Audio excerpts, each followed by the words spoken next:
నమస్తే welcome to VBC on TV news నేను ప్రసన్న ముందుగా ఈనాటి ముఖ్యాంశాలు గేట్స్ ఫౌండేషన్ తో ఏపీ అవగాహన ఒప్పందం చంద్రబాబు దార్శనికత గొప్పదని బిల్ గేట్స్ కితాబు ఎంఎస్ఎంఈల పనితీరుపై నీతి ఆయోగ్ సంతృప్తి డిజిటల్ అడాప్షన్ కీలకమన్న అడ్వైజర్ సంజిత్ సింగ్ ఎస్సీ వర్గీకరణపై భిన్నాభిప్రాయాలు స్వాగతించిన ఎంఆర్పీఎస్ వద్దన్న మాల మహానాడు ఉచిత బస్సు ప్రయాణం ఉత్తుదే అన్న వైసీపీ మహిళా నేతల నిరసన పోలీస్ స్టేషన్కు తరలింపు ఆంధ్రప్రదేశ్ ప్రభుత్వం బిల్ గేట్స్ కు చెందిన గేట్స్ ఫౌండేషన్ తో ఒక అవగాహన ఒప్పందం కుదుర్చుకుంది. ఆరోగ్య సంరక్షణ, మెడ్టెక్, విద్య, వ్యవసాయం వంటి కీలక రంగాలలో ప్రజా సంక్షేమం కోసం సాంకేతికతను ఉపయోగించుకోవడం లక్ష్యంగా ఈ అవగాహన ఒప్పందం జరిగింది. ప్రస్తుతం భారత్ లో పర్యటిస్తున్న Gates Foundation chairman Bill Gates తో సీఎం చంద్రబాబు సమావేశమయ్యి ఈ ఒప్పందం చేసుకున్నారు. ఈ సందర్భంగా సీఎం చంద్రబాబు బిల్ గేట్స్ కు కృతజ్ఞతలు తెలిపారు. రాష్ట్ర పురోగతి కోసం సాంకేతికతను ఉపయోగించుకోవడానికి తాము కట్టుబడి ఉన్నామని బిల్ గేట్స్ కు తెలిపారు. ఈ సందర్భంగా డేటా ఆధారిత ఆవిష్కరణల ద్వారా ఆంధ్రప్రదేశ్ ను అభివృద్ధిలో అగ్రగామిగా ఉంచాలనే లక్ష్యంపై చంద్రబాబు దార్శనికతను బిల్ గేట్స్ ప్రశంసించారు. ఎంఎస్ఎంఈ సంస్థలు డిజిటల్ అడాప్షన్ ను అలవర్చుకోవాలని నీతి ఆయోగ్ సీనియర్ సలహాదారుడు సంజిత్ సింగ్ అన్నారు. విశాఖలోని నోవోటల్లో ఎంఎస్ఎంఈల సాధికారతపై జరిగిన వర్క్ షాప్ లో ఆయన పాల్గొని కీలక ఉపన్యాసం చేశారు. ఈ సందర్భంగా సంజిత్ సింగ్ మాట్లాడుతూ ఎంఎస్ఎంఈ సంస్థలు మార్కెట్ ను చేరుకునేందుకు ఉన్న అడ్డంకులను తొలగించుకోవాలని సూచించారు. వాటిని అధిగమించడంతో పాటు ఆధునిక ఉత్తమ విధానాలను అవలంబించడం ద్వారా ఉత్పత్తులకు పూర్తి market లభిస్తుందన్నారు. So how to reach them? I know the shrimp export from Andhra Pradesh has really broken through this. Whether it be traceability, whether it be taking on the challenges of antibiotic-free shrimp export, all that has been done. So how can we create more such best practices which other MSMEs can also replicate? Similarly, digital adoption. However, Andhra Pradesh is leading, but still, how can it do even better? Similarly, the infrastructure gaps, whether it be like cold chain storages, which are all challenges to our horticulture exports, and other such infrastructure, which again, the government is doing a lot. But does it still pose an important challenge? Last but not the least, gender inclusion. Women-led MSMEs, which Honorable Chairman also mentioned, is something which we are very, very keenly looking at. And we are really, really hoping that Andhra Pradesh can really show the way forward in this direction.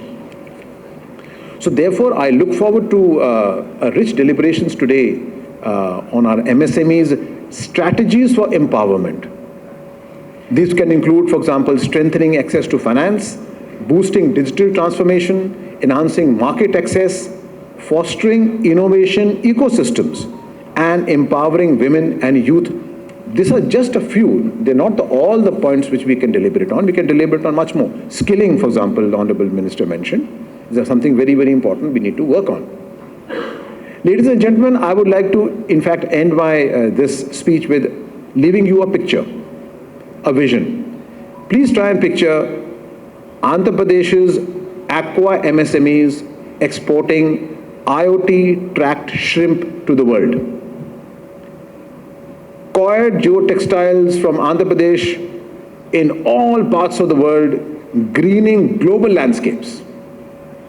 Please try and picture the food processing MSMEs of Andhra flooding the markets with organic millet. So all these are powered by innovation. So there are many, as the Chairman mentioned, sky is the limit.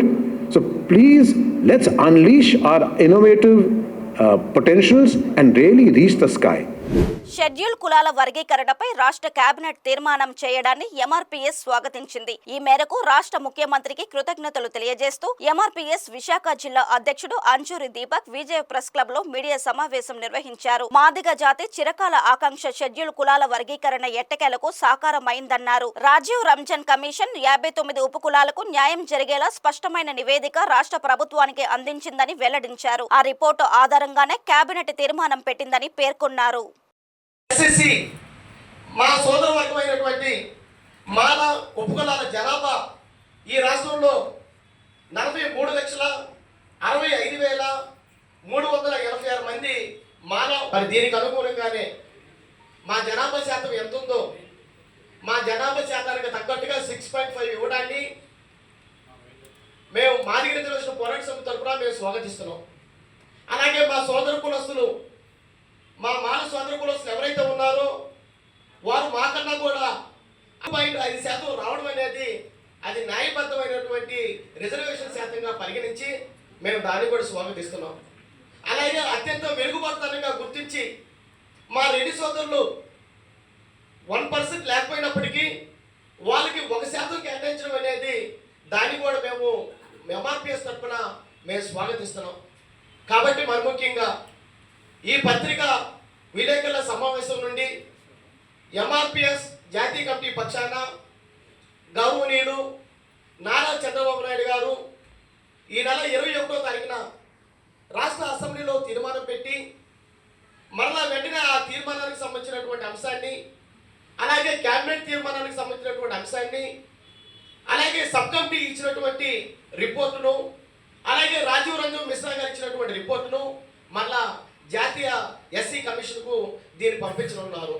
జాతీయ SC commission నుంచి కూడా వీలైనంత త్వరగా తెప్పించుకొని ఇప్పటికే ఉద్యోగ రంగంలో మాలా మాదిగలతో పాటు ఈ సమాజంలో ఉన్నటువంటి అణగారిన వర్గాల బిడ్డలందరూ కూడా కష్టపడి చదువుకొని ఉద్యోగ నోటిఫికేషన్ కోసం ఎదురు చూస్తున్నారు. అది మెగా డిఎస్సి కావచ్చు, అది పోలీస్ రిక్రూట్మెంట్ కావచ్చు, అది డిగ్రీ కాలేజ్ లెక్చరర్స్ కావచ్చు, జూనియర్ కాలేజ్ లెక్చరర్స్ కావచ్చు, అది ఏ పోస్టులు అయినప్పుడు కూడా ప్రభుత్వ రంగంలో ఉద్యోగ భర్తీ కార్యక్రమాన్ని, వర్గీకరణ ప్రక్రియను వేగవంతంగా పూర్తి చేసి ఈ నెలలోపే వర్గీకరణ ప్రక్రియను పూర్తి చేసి వెంటనే ఉద్యోగాల భర్తీ నోటిఫికేషన్ను విడుదల చేయాలని చెప్పేసి పెద్దలు నారా చంద్రబాబు నాయుడు గారికి మేము విజ్ఞప్తి చేస్తున్నాం.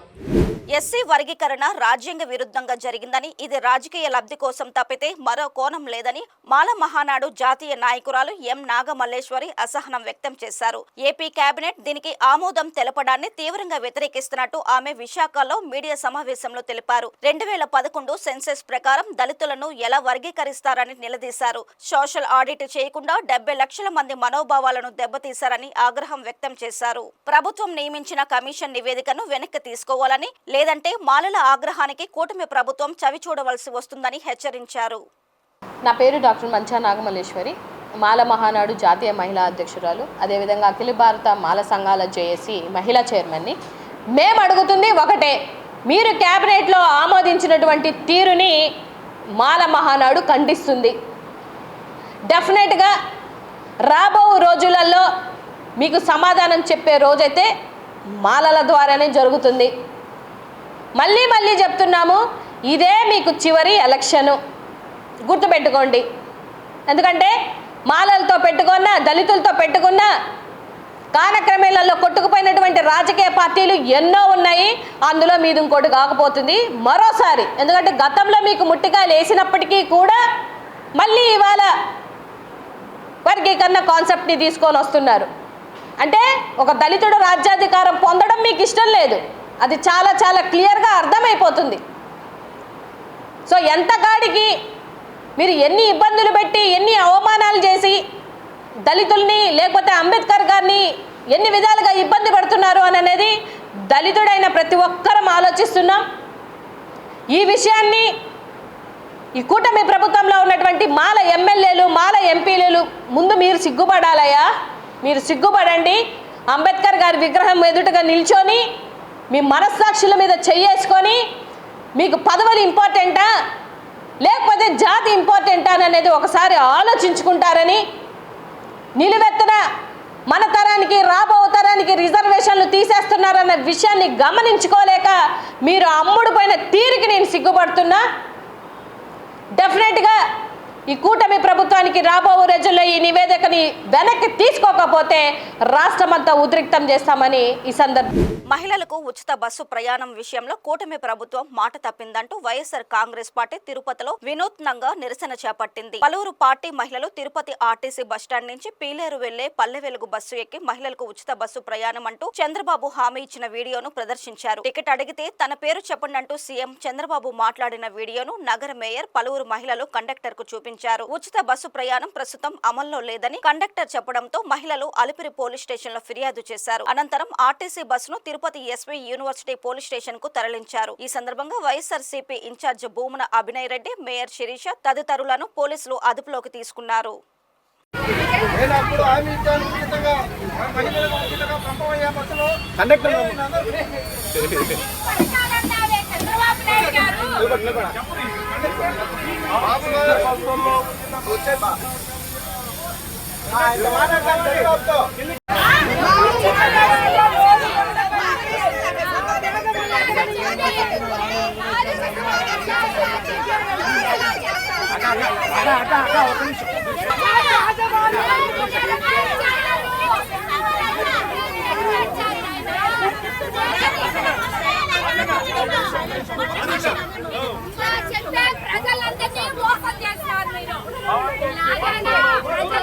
మన ఇంటి పిచ్చుకలను మనమే కాపాడుకోవాలని డాక్టర్ విఎస్ కృష్ణ ప్రభుత్వ డిగ్రీ కళాశాల ప్రిన్సిపల్ ఐ విజయబాబు కోరారు. విశాఖలోని మద్దలపాలెంలో గల కళాశాలలో గ్రీన్ క్లైమేట్ టీం ఆధ్వర్యంలో ప్రపంచ పిచ్చుకల దినోత్సవం పురస్కరించుకొని పిచ్చుకలకు గూళ్లు, మంచినీటి పాత్రలు ఏర్పాటు చేశారు. ఆయన మాట్లాడుతూ ప్రతి ఒక్కరూ పక్షుల కోసం నీరు అందుబాటులో ఉంచాలన్నారు. పిచ్చుకల కోసం గూళ్లు ఏర్పాటు చేయాలని, బియ్యం పిండితో ముగ్గులు వేయాలని కోరారు.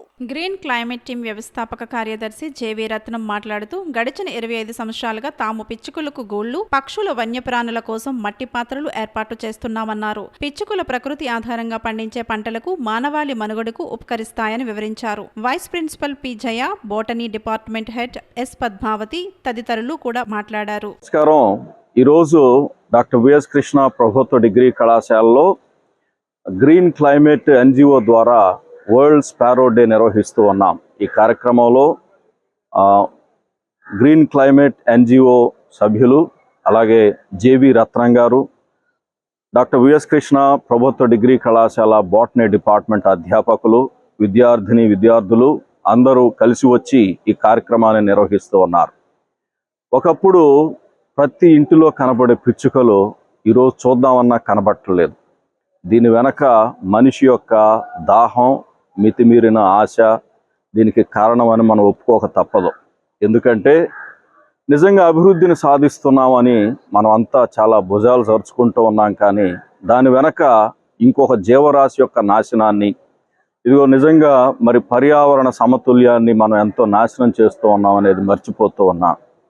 మానవాభివృద్ధి ఎంత జరిగినా మరి మిగిలిన జీవరాశుల యొక్క మనుగడ కూడా, వాటిని కాపాడే ప్రయత్నం మానవులంగా మనం చేయాల్సిన బాధ్యత మన మీద ఉంది. ప్రతి ఊరింటిలో నిజంగా కనబడే ఈ పిచ్చుకలు ఈరోజు అంతర్ధానం అయిపోతూ ఉన్నాయి. ఎక్కడో ఒక చోట పిచ్చుక కనపడితే ఇదిగో పిచ్చుక అని ఆశ్చర్యపోతూ ఉన్నాం. దీని వెనక ఉన్న కారణాలను ఒక్కసారి మనం ఆలోచించుకొని దానికి పరిష్కారాన్ని కూడా వెతుక్కోవలసిన అవసరం మానవ జనాంగం మీద, మానవాళి మీద ఈరోజు ఉంది.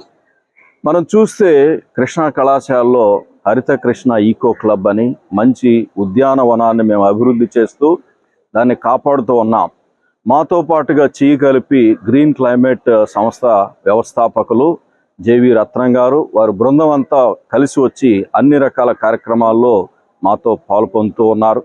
మరి దాని పర్యవసానంగా ఈరోజు ఈ పిచ్చుకలని పెంపొందించడానికి, వాటిని కాపాడటానికి ఇక్కడ అనేక రకాల కార్యక్రమాలు చేపడుతూ ఉన్నాం. నిజంగా మూకుడులు తెచ్చి మట్టి మూకిట్లో నీళ్లు పోసి గూళ్ళు పెంచి ఇన్ని ప్రయత్నాలు ఈ కళాశాల బోటనీ డిపార్ట్మెంట్ ద్వారా పద్మావతి గారు కానీ, సుజాత గారు కానీ, పద్మజ గారు కానీ, స్వామినాయుడు గారు కానీ, అలాగే పుష్పలత గారు, వారి యొక్క సపోర్టింగ్ స్టాఫ్ కూడాను వారందరూ కలిసి కార్యక్రమాన్ని నిర్వహిస్తూ ఉన్నారు. విద్యార్థులు కూడా ఎంతో ఆసక్తితో ముందుకొచ్చి ఈ కార్యక్రమంలో పాల్గొంటూ ఉన్నారు. ఈ కళాశాలలో మేము చేయటమే కాదు కానీ సమాజంలో కూడా దీని గురించిన అవగాహనను, చైతన్యాన్ని కలిగించాలని కళాశాల విద్యార్థులు, అధ్యాపకులు ఎంతో ఆసక్తితో కృషి చేస్తూ ఉన్నారు. కళాశాల విద్యార్థులే కాదు, ఎన్జిఓసే కాదు, ప్రతి పౌరుని బాధ్యత ఇది. మరి పర్యావరణ సమతుల్యాన్ని మనం కాపాడాలంటే అందరూ చెయ్యి కలిపితే కానీ ఈ బయోడైవర్సిటీని మనం కాపాడలేమని తెలియజేసుకుంటూ ఈ సందేశాన్ని మరి విద్యార్థులకి, అధ్యాపకులకే కాదు, భారత పౌరులందరికీ తెలియజేస్తూ ఉన్నాను. మొక్కలు పెంచే కార్యక్రమం అన్నది మేము మా చిన్నప్పటి నుంచి చేస్తున్నాం. మేము 1వ తరగతి చదివేటప్పుడు మా నాన్నగారు ఏం చేసేవాళ్ళు అంటే, ఆయన ఆఫీస్ నుంచి ఇంటికి వచ్చేటప్పుడు నాటుబళ్ళ మీద వెళ్ళిపోతున్న ధాన్యంలో పడిపోయిన కంకులన్నీ ఏరుకొచ్చేవాడు. అవన్నీ కట్టి మా గుమ్మ ముందు ఏలాడు కట్టేవాడు. ఎందుకు ఇలా చేస్తున్నాం అంటే పిచ్చుకల కోసం. పిచ్చుకలు ఎందుకు? వరెన్ని వస్తుంది కదా, ఎన్నికి వచ్చినప్పుడు తెల్ల నల్లి వస్తుంది, ఆ నల్లిని తినేస్తుంది, ఎర్ర నల్లిని తినేస్తుంది. దానివల్ల ఏమవుతుందంటే ఎక్కువ ధాన్యం వస్తాయి, ధాన్యం బరువు ఎక్కువగా ఉంటుంది, పొల్లు గింజ అన్నది రాదు. కాబట్టి మనం పిచ్చుకల్ని కాపాడాలి అని ఆయన చెప్పారు. ఆ తర్వాత నేను కూడా రెగ్యులర్గా చేస్తాను. మా ఇంటికాడ పిచ్చుకలు రావడం చూసి మా కాలనీలో ఉన్న అందరు పిల్లలు కూడా, దాదాపుగా 40 నుంచి 50 మంది ఉండేవాళ్ళు పిల్లలు, అందరూ కూడా పిచ్చుకల కోసం కంకులు గుర్తులు కట్టేవాడు. 1980 వంశధార వరదలు వచ్చినప్పుడు మా కాలనీ మొత్తం కొట్టుకుపోయాను. కానీ ఎక్కడెక్కడున్న మా బ్యాచ్ పిల్లలందరూ కూడా ఇప్పటికీ పిచ్చుకలకి ఈ కడుతూనే ఉన్నారు. ఎందుచేత అంటే పిచ్చుక అనేది అంతరించిపోతే ఒక పిచ్చుక సంవత్సరానికి 6.5 కేజీల ధాన్యం తింటుంది. కానీ 100 కిలోల ధాన్యం రావటానికి ఆ ఏదైతే పాలు వచ్చే దశలో ఉన్న వెన్నులోని పురుగులను తినేస్తుంది. కాబట్టి టన్నుల కొద్ది బియ్యం రావడానికి పిచ్చుక మనకి కారణం అవుతుంది. కాబట్టి ప్రతి ఒక్కరూ కూడా పిచ్చుకల్ని కాపాడాలి. భవిష్యత్తులో ఇప్పుడు అందరూ కూడా నేచర్ బేస్డ్ ఫార్మింగ్కి వెళ్తున్నారు, రసాయనాలు మానేస్తూ ఉన్నారు. ఈ టైంలో మనం పిచ్చుకల్ని చేయాలి. నెక్స్ట్ ఏంటంటే బొద్దింకల పిల్లలు ఉంటాయా, ఆ బొద్దింకల పిల్లల్ని పిచ్చుకలు తినేస్తాయి. కాబట్టి మనకి ఆయాసం రాదు. లేదు అంటే బొద్దింకల సంఖ్య పెరిగిపోతే అనారోగ్యం పెరుగుతుంది. కాబట్టి పిచ్చుకలు ప్రతి జీవికి, మనుగడకి, ప్రధానంగా మానవాళి మనుగడకి చాలా ఉపయోగపడతాయి. కాబట్టి పిచ్చుకల పరిరక్షణ అన్నది మీరంతా చెయ్యాలి. ఓకేనా? ఇందాక ఈ అమ్మాయి చెప్పింది, ఈరోజు ఒక్కరోజు నీళ్ళు ఎట్టేస్తే అయిపోతాను. ఈ సమ్మర్ అంతా నీళ్లు పెట్టాలి. సమస్త జీవరాశికి నీరు అందుబాటులో ఉంచాలి. అలాగే ప్రతి ఒక్కరు కూడా ధాన్యం, ఏదో విధంగా ధాన్యం మనం వాటికి అందుబాటులో పెడితే అవి వచ్చి తింటాయి. చిరుధాన్యాలు అందుబాటులో పెడితే తింటాయి. కాబట్టి పిచ్చుకల పరిరక్షణకి మీరంతా కృషి చేయాలని కోరుతున్నాను. Thank you. తిరుమల శ్రీవారిని ప్రముఖ నటుడు, దర్శకుడు ప్రభుదేవ దర్శించుకున్నారు. వీఐపీ ప్రారంభ విరామ దర్శన సమయంలో ఆయన స్వామివారి సేవలో పాల్గొన్నారు. టీటీడీ ఆలయ అధికారులు ఆయనకు స్వాగతం పలికి దర్శన ఏర్పాట్లు చేశారు. దర్శన అనంతరం రంగనాయకుల మండపంలో వేద పండితులు ఆశీర్వచనం చేసి స్వామివారి తీర్థ ప్రసాదాలు అందజేశారు.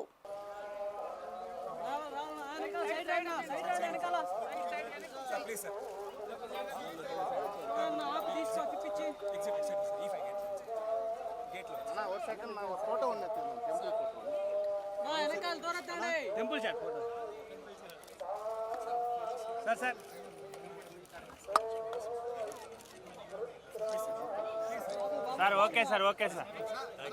సార్ స్లోగా వాంగ బాబు బాబు.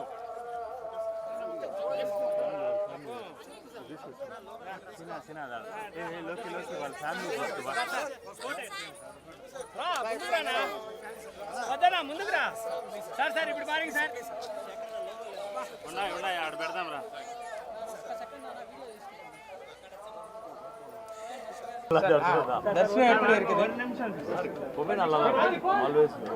அவர் கூப்பிட்டா வர வேண்டியது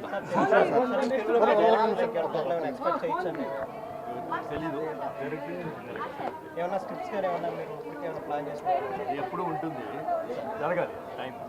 ప్లానింగ్ ఏమైనా సరే ఎవరైనా అప్రోచ్ కావడం పెద్ద హీరో అది టైం. పసికందును ఒడిలో పెట్టుకుని ఓ తల్లి ప్రభుత్వ ఆసుపత్రి ముందు నిరసన తెలిపిన ఘటన విజయనగరం జిల్లా శృంగవరపుకోటలో జరిగింది. అల్లూరి జిల్లా అనంతగిరి మండలం గుమ్మ పంచాయతీకి చెందిన శాంతి అనే మహిళకి గత రాత్రి పురుటి నొప్పులు వచ్చాయి. దీంతో ఆమెను ఎస్కోట ప్రాంతీయ ఆసుపత్రికి తీసుకుని వచ్చారు. డెలివరీ అనంతరం బిడ్డ చనిపోయింది. అయితే తనకు సిజేరియన్ చేయకుండా నార్మల్ డెలివరీ కోసం డాక్టర్లు ప్రయత్నించారని, దీనివల్లనే శిశువు మెడకు పేగులు చుట్టుకొని చనిపోయిందంటూ ఆ మహిళతో పాటు ఆమె కుటుంబ సభ్యులు ఆరోపించారు. వైద్యులపై చర్యలు తీసుకోవాలని, తమకు న్యాయం జరిగే వరకు ఆసుపత్రి ముందు నిరసన చేపడతామని వారు చెబుతున్నారు. చనిపోయిన కుటుంబానికి న్యాయం చేయాలి. చనిపోయిన కుటుంబానికి న్యాయం చేయాలి. చనిపోయిన కుటుంబానికి న్యాయం చేయాలి. ఆస్తి మూల విలువ ఆధారంగా పన్ను విధించే పద్ధతిని ప్రభుత్వం ఉపసంహరించుకోవాలని డిమాండ్ చేస్తూ విశాఖలో వార్వార్ నివాస సంఘాలు నిరసన చేపట్టాయి. జీవీఎంసీ గాంధీ విగ్రహం వద్ద జరిగిన కార్యక్రమంలో పౌర సంఘాల నేతలు పాల్గొని గత ప్రభుత్వ నిరంకుశ విధానాలను కూటమి ప్రభుత్వం రద్దు చేయాలని డిమాండ్ చేశారు. ఆచార్య నాగార్జున విశ్వవిద్యాలయం మాజీ వీసీ ఆచార్య బాలమోహన్ దాస్ నిరసన కార్యక్రమానికి మద్దతు తెలుపుతూ గ్రేటర్ విశాఖ పరిధిలో 6 లక్షల అసెస్మెంట్లు ఉన్నాయని, పెంచిన పన్నుల నుంచి వీరందరికీ ఉపశమనం కలిగించాలని కోరారు. ఈ పాలసీ భారతదేశంలో ఏ మున్సిపాలిటీలో లేదు, ఎక్కడా లేదు. ఇది ప్రాపర్టీ ట్యాక్స్ అన్నది అలా ఉండదు. దాని రెంటల్ వాల్యూ ప్రకారమే చేస్తారు. ఆ రెంటల్ వాల్యూలో కూడా చాలా మోసాలు ఉంటాయి, మీకు అందరికీ తెలుసు. వారు వేసింది మనం మరలా అపీల్ చేసుకుంటే తగ్గించడానికి ఎవరో వస్తారు, వారికి లంచాలు ఇవ్వాలి. ఇవన్నీ జరుగుతున్న విషయం మనందరికీ తెలుసు, ప్రభుత్వానికి తెలుసు. ఇలా కాదు, ఆ పెంచిన పన్నును రద్దు చేయాలని గణేష్ గారు, ప్రకాష్ గారు అడుగుతున్నారు. నేనైతే ఇంకొక step, I want to go forward.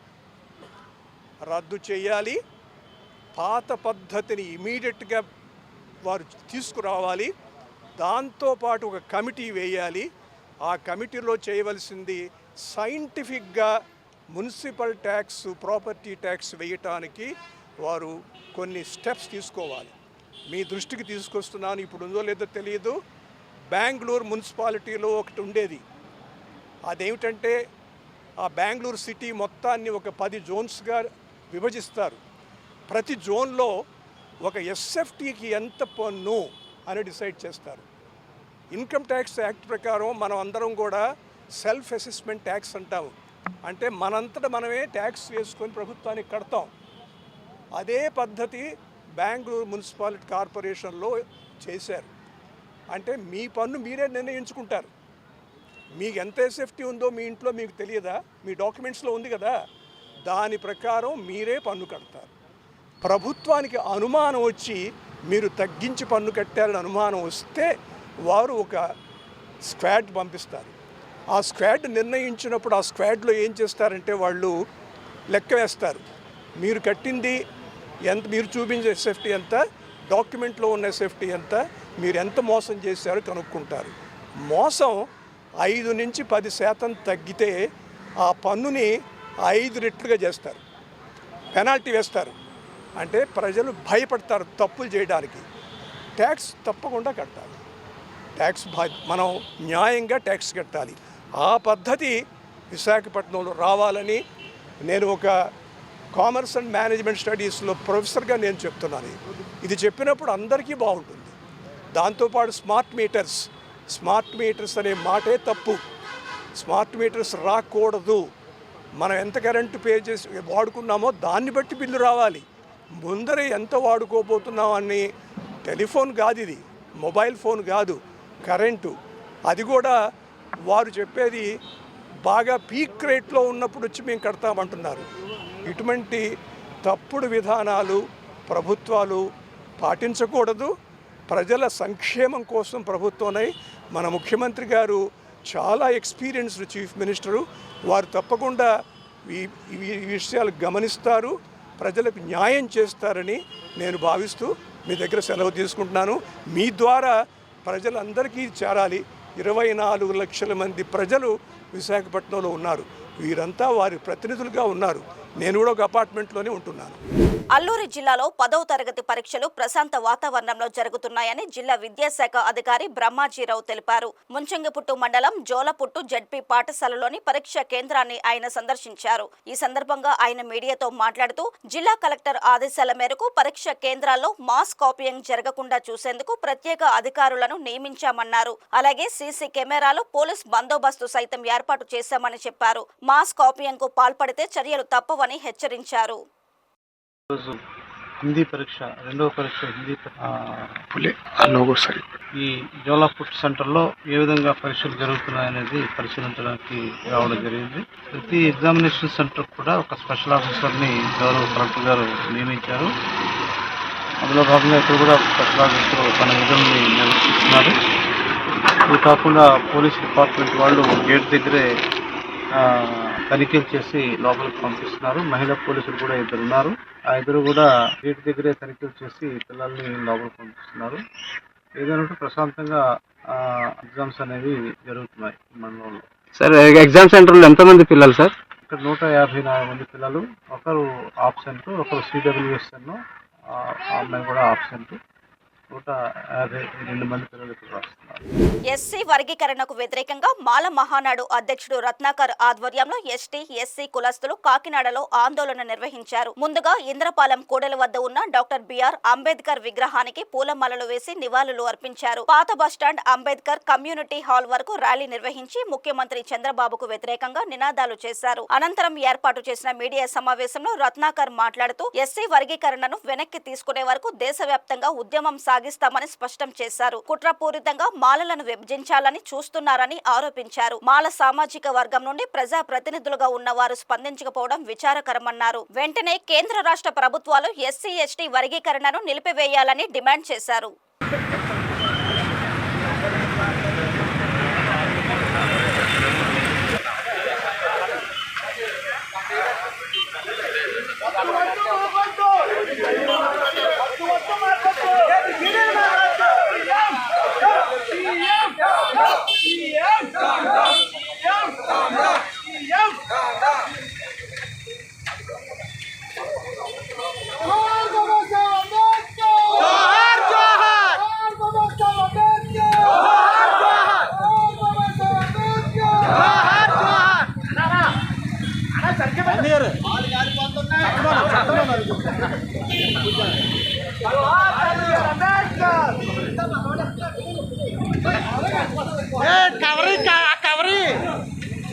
మరి రాష్ట్రంలో ఉన్నటువంటి మాల సోదరులందరికీ నేను విజ్ఞప్తి చేసేది ఒకటే, ఎస్సీ వర్గీకరణ పేరుతో మిగతా ఎస్సీ కులాలకు న్యాయం చేస్తామని చెప్తా ఉన్నారు. కాదు, ఇది దేశవ్యాప్త దళితులపై జరుగుతున్నటువంటి కుట్రమిత్రులారా. ఎస్సీ లిస్టులో మిగతా కులాలకి న్యాయం చేయాలనుకుంటే మాకేం అబ్జెక్షన్ లేదు. కానీ కుట్రపూరితంగా ఎస్సీ లిస్టులో ఒక కులాన్ని గిల్లి మరొక కులం పైకి వదులుతా ఉన్నది ఇది దేశవ్యాప్తంగా జరుగుతూ ఉంది. కాబట్టి ఎస్సీ వర్గీకరణ తీవ్రంగా వ్యతిరేకిస్తా ఉన్నాం. సుప్రీంకోర్టు తీర్పుని వెనక్కి తీసుకునేంత వరకు కూడా మోడీ గారు ఆ దిశగా ప్రయత్నం చేసి తీర్పును వెనక్కి తీసుకునేంత వరకు కూడా ఈ పోరాటం కొనసాగిస్తాం. చంద్రబాబు గారికి నేను చెప్పొచ్చేది ఒకటే, ఎస్సీ వర్గీకరణ బిల్ని ఇమీడియట్ గా ఆపండి. అది తప్పు. మీరు కనీసం డేటా లేకోకుండా మీరు ఎస్సీ వర్గీకరణ చేసేయాలన్నట్టుగా ముందుకు పోతా ఉన్నారు మీరు, మీ శిష్యుడు రేవంత్ రెడ్డి. ఇది కరెక్ట్ కాదని చెప్పేసి విరమించుకోవాలని. ఎందుకంటే సరైనటువంటి డేటా ఇంతవరకు ఎవరు తీయలేదు. మోడీ గారు కమ్యూనల్ స్టాటిస్టిక్స్, కమ్యూనల్ సెన్సస్ తీయమంటే భయపడి ఆయన తీయట్లేదు. మరి మీరు ఎలా చేస్తారని ఈ సందర్భంగా ప్రశ్నిస్తా ఉన్నాను. ఇది మంచిది కాదు.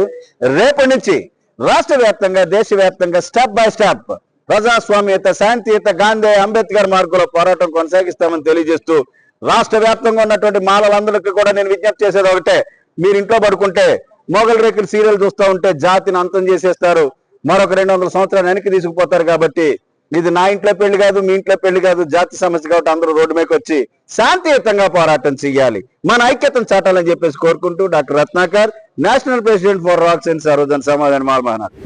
రాష్ట్ర జనాభాలో రెల్లి కులాల సంఖ్య సుమారు 4% ఉన్నప్పటికీ అధికారిక లెక్కల్లో తక్కువగా చూపిస్తున్నారని రెల్లి కుల సంక్షేమ జేఏసీ నేతలు ఆవేదన వ్యక్తం చేశారు. జస్టిస్ రామచంద్రరాజు, ఉషా మెహ్రా కమిషన్ నివేదికల ప్రకారం భవిష్యత్తులో జరిగే వర్గీకరణలో ఎస్సీ బిల్లు ద్వారా రెల్లి కులాలకు 5% ప్రత్యేక రిజర్వేషన్ ప్రకటించాలని వారు డిమాండ్ చేశారు. సమాజంలో అణచివేయబడ్డ వర్గాలుగా జీవిస్తున్న రెల్లి కులాల వారికి విద్య, ఉద్యోగ, రాజకీయ రంగాల్లో ప్రత్యేక రిజర్వేషన్ కేటాయించాలని జేఏసీ నాయకులు ఇసుకపల్లి వెంకటేశ్వరరావు, నీలాపు వెంకటేశ్వరరావులు డిమాండ్ చేశారు. నా పేరు ఇసుకపల్లి వెంకటేశ్వరరావు.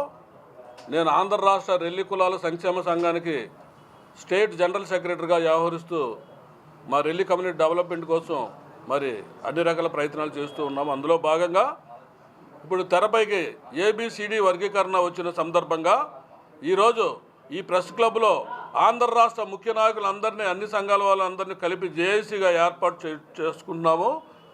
దీని గురించి మరి కాసేపట్లో మా నాయకులందరూ కలిసి తర్వాత రేపటి నుంచి మా ప్రణాళిక ఏంటి అన్న దాని మీద ప్రతి జిల్లా నాయకుడితో మాట్లాడి ఒక జేఏసీగా ఏర్పడి ఆ జేఏసీకి నాయకుడిగా మా రాష్ట్ర రెల్లి కులాల సంక్షేమ సంఘం నీలాపు వెంకటేశ్వరరావు గారు, మా అధ్యక్షుడి గారికి జేఏసీ బాధ్యతగా ఆయనకు అప్పచెప్పడం జరుగుతుంది.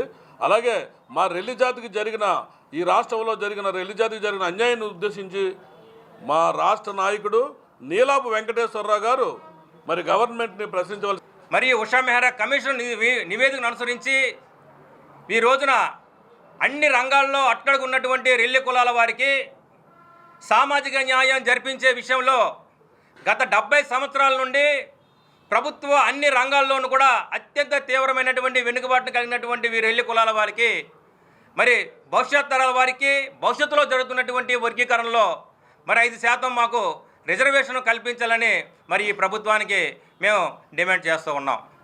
మరి అంతేకాకుండా 70 సంవత్సరాలుగా పార్లమెంట్లో చేసినటువంటి చట్టాలు ఏదైతే ఉన్నాయో ఆ చట్టాలు 2 కులాలు ప్రభావితం చేస్తున్నాయని ఈ 70 సంవత్సరాలు కూడా మాకు ఏ రకమైనటువంటి ప్రభుత్వాలు ప్రవేశపెట్టినటువంటి అవకాశాలలో విద్యా ఉద్యోగ ఉపాధి రాజకీయ రంగాలలో కూడా మాకు ఏ విధమైనటువంటి ప్రాతినిధ్యం కల్పించలేదని ఈ యొక్క ప్రభుత్వానికి మేము తెలియజేస్తూ ఉన్నాం.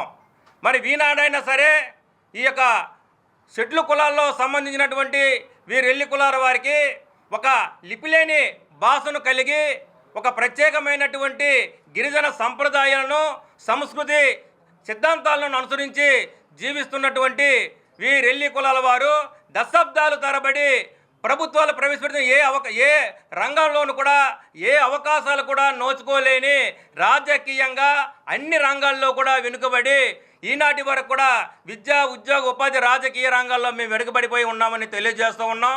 మరి ముఖ్యంగా మరి వర్గీకరణ అంశానికి వస్తే ఈరోజు వర్గీకరణ ఎవరైతే వెనకబడినటువంటి కులాలు ఎవరైతే అసమానాలతో జీవిస్తూ ఉన్నారో వారికి ప్రత్యేకంగా వెసులుబాటు కల్పించే విధంగా భవిష్యత్ తరాల వారికి ఈరోజు 70 సంవత్సరాలు వెనకబడి ఉన్నాం కాబట్టి మాకు వర్గీకరణ విషయంలో 5% మాకు రిజర్వేషన్ కల్పించాలని ప్రధానమైనటువంటి ఈ డిమాండ్గా ప్రభుత్వం దృష్టికి తీసుకెళ్ళడానికి ఈరోజు రాష్ట్రంలో ఉన్నటువంటి రెల్లీలందరి తరపున జేఏసీగా ఏర్పడి మేము ప్రభుత్వం మీదకి నిరసనగా మా యొక్క సమస్యల మీద ముందుకెళ్ళడానికి మేము అందరూ ఒక నిర్ణయం తీసుకొని ఈరోజు ఈ సమావేశం ఏర్పాటు చేసుకున్నామని. నిరుపేద ఆడబిడ్డల పెళ్లికి 20,000 రూపాయల పెళ్లి కానుక అందజేస్తామన్న హామీ మేరకు కాకినాడ జిల్లా టీడీపీ అధ్యక్షులు జ్యోతుల నవీన్ ఈ రోజు 72 జంటలకు జ్యోతుల నెహ్రూ ఫౌండేషన్ ద్వారా 14,40,000 రూపాయలు అందజేశారు. జగ్గంపేట నియోజకవర్గంలో 209 మంది ఆడబిడ్డల పెళ్లిళ్లకు ఇప్పటి వరకు 41,80,000 రూపాయలు అందజేశారు. ఈ సందర్భంగా నవీన్ మాట్లాడుతూ నియోజకవర్గంలో ప్రతి ఆడబిడ్డ తన కుటుంబ సభ్యురాలిగా భావించి ఫౌండేషన్ ద్వారా 20,000 రూపాయల పెళ్లి కానుక అందిస్తున్నామన్నారు. తమ నియోజకవర్గంలో ఉంటూ ఆధార్ కార్డు కలిగి ఉండి అమ్మాయికి 18 అబ్బాయికి 21 సంవత్సరాలు పూర్తయి ఉంటే పెళ్లికి 10 రోజుల ముందు జ్యోతుల నెహ్రూ ఫౌండేషన్ కార్యాలయంలో దరఖాస్తు చేసుకోవాలని సూచించారు.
ఈ వార్తలు ఇంతటితో సమాప్తం. మరిన్ని విశేషాలతో మళ్ళీ కలుద్దాం.